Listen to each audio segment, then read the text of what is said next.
حضرت سلمہ بن اکوع رضی اللہ تعالیٰ عنہ بیان کرتے ہیں، میں نے عرض کیا، اللہ کے رسول، میں شکاری آدمی ہوں، کیا میں ایک قمیض میں نماز پڑھ لیا کروں؟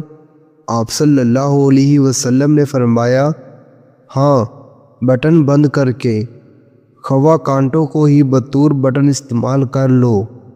حضرت ابو ہریرہ رضی اللہ تعالیٰ عنہ بیان کرتے ہیں، رسول اللہ صلی اللہ علیہ وسلم نے فرمایا، تم میں سے کوئی شخص ایک کپڑے میں اس طرح نماز نہ پڑھے کہ اس کے کندھوں پر کوئی چیز نہ ہو۔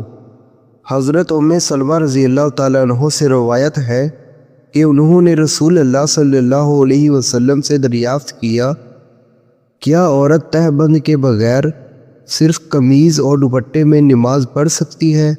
آپ صلی اللہ علیہ وسلم نے فرمایا، ہاں، جب قمیض اس قدر کامل اور کشادہ ہو کہ اس کے پاؤں ڈھانپتی ہو۔